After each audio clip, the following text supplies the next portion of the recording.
Hello students, तो आज हम देखेंगे angle of deviation. Angle of deviation को देखने के लिए सबसे पहले आपको ये पता होना चाहिए कि प्रिज्म क्या होता है। प्रिज्म एक ग्लास का एक ऑब्जेक्ट होता है जिसमें 3 रेक्टेंगुलर ग्लास होते हैं और 2 ट्रायंगुलर फेसेस होते हैं। कैसे भाई? देखिए, ये है,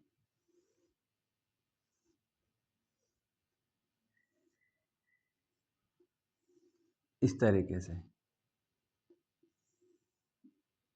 ये इसे कहते हैं प्रिज्म। ठीक है, तो ये एक फेस हो गया, इसके जस्ट पीछे वाला ये वाला फेस हो गया और ये नीचे वाला फेस हो गया। ये तीनों क्या हैं? रेक्टेंगुलर हैं। और ये सामने वाला और ये पीछे वाला ये भी क्या है? ये ट्रायंगुलर शेप के हैं। ठीक है ना। चलिए, तो इसे कहते हैं हम प्रिज्म। अब हम क्या करेंगे, देखिए, इसको इस तरीके से इधर से देखेंगे हम सिर्फ। तो अगर हम सिर्फ इसको इधर से देखेंगे तो हमें सिर्फ और सिर्फ क्या दिखाई देगा? सिर्फ ट्रायंगल दिखाई देगा। तो मैं यहाँ बना देता हूँ आपके लिए ट्रायंगल। ठीक है, इस तरह से।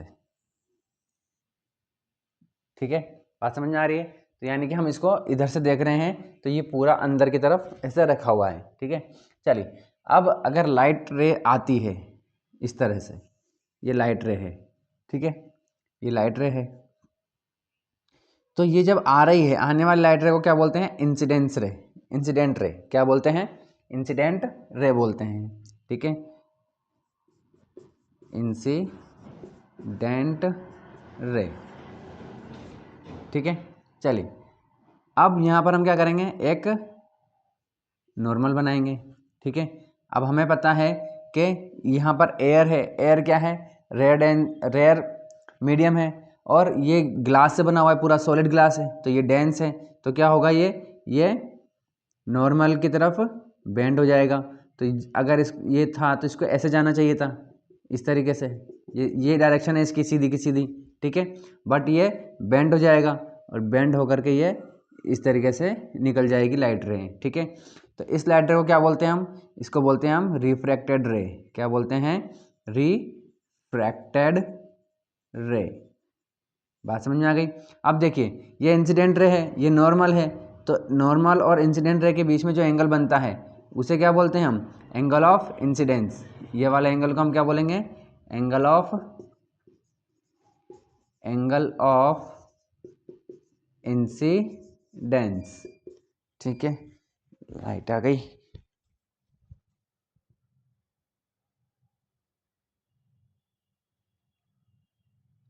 चलिए,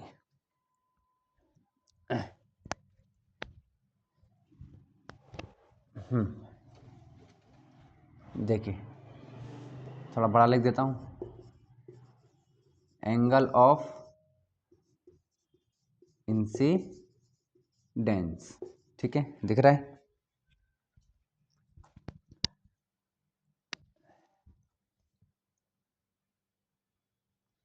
चलिए, एंगल ऑफ इंसिडेंस हो गया। इसी तरीके से ये वाला जो एंगल है रिफ्रैक्टेड रे और नॉर्मल के बीच में, इस एंगल को हम क्या बोलेंगे? इस एंगल को हम बोलेंगे angle of refraction sorry, angle of refraction. ठीक है, चलिए, अब इसके बाद क्या होगा? ये लाइट रे बाहर निकलेगी। अब यहाँ पर हम फिर से नॉर्मल बना लेते हैं, ये इसका नॉर्मल बनेगा। ठीक है, ये इसका नॉर्मल हो गया। ठीक है ना, यानी कि ये जो सरफेस है इसके नॉर्मल ये इस तरीके से। ठीक है, ये ऐसे मान लो। ठीक है ना, ये सरफेस है इसके नॉर्मल, या नॉर्मल का मतलब 90 डिग्री पर। ठीक है, चलिए, तो अब क्या होगा?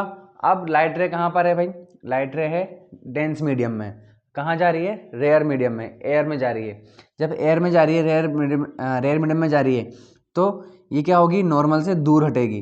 देखो, वैसे इसका एक्चुअल पाथ ये होना चाहिए था, तो बट ये दूर हट जाएगी। दूर हट जाएगी तो ये इधर जाएगी। ठीक है, याद रखना कि जब जब भी ये वाली लाइट रे होगी जो बाहर निकल रही होगी, एकदम बाहर निकल रही होगी, वो हमेशा बेस की तरफ ही मुड़ेगी। ठीक है ना, हमेशा बेस की तरफ मुड़ेगी। इसलिए अगर आप कभी गलती से यूँ करना चाहो तो समझ जाना कि ये गलत कर रहे हैं अपन। क्यों कर रहे हैं? क्योंकि लाइट रे हमेशा किधर जाएगी? बेस की तरफ ही जाएगी। ठीक है, चलिए इस लाइट रे को हम क्या बोलेंगे? इसको बोलते हैं हम इमरजेंट रे। इमरजेंट रे, ठीक है। और ये वाला एंगल क्या कहलाएगा? ये वाला एंगल, ठीक है, ठीक है, तो ये होगा एंगल ऑफ इमरजेंस, ठीक है। इस वाले एंगल को हम क्या बोलते हैं? एंगल ऑफ इमरजेंस बोलते हैं। अब हमें बात क्या करनी है? देखिए, देखना ये है कि एट लास्ट लाइट रे जो है वो कितनी ज़्यादा बेंड हो गई है, ठीक है। यानी कि जो लाइट थी उसका एक्चुअल पाथ ये था, ठीक है, ये था, लेकिन एट लास्ट वो कहाँ मुड़ गई? कितनी मुड़ गई? ये रही, इधर जा रही है। तो ये कितनी मुड़ गई? एक्चुअल पाथ ये था, इसका ये होना चाहिए था, लेकिन ये मुड़ गई। तो कितनी मुड़ गई ये देखना है। तो इसको हम ऐसे करेंगे, पीछे खींचेंगे, ये यहाँ पर ये, ठीक है ना। तो देखिए ये यहाँ से इतनी बेंड हो गई है, ये होना चाहिए था, इतनी बेंड हो गई। किसकी वजह से? प्रिज्म की वजह से। तो इस बेंड होने को ही बोलते हैं डेविएशन। क्या बोलते हैं? डेविएशन। भैया एक्चुअल पाथ ये होना चाहिए था, बट इसमें डेविएशन आ गया, इतना डेविएशन आ गया। डेविएशन का मतलब कितना बेंड हो रही है, यानी कि एंगल कितना है? तो ये वाला एंगल, ठीक है। तो इस एंगल को ही बोलते हैं हम एंगल ऑफ डेविएशन,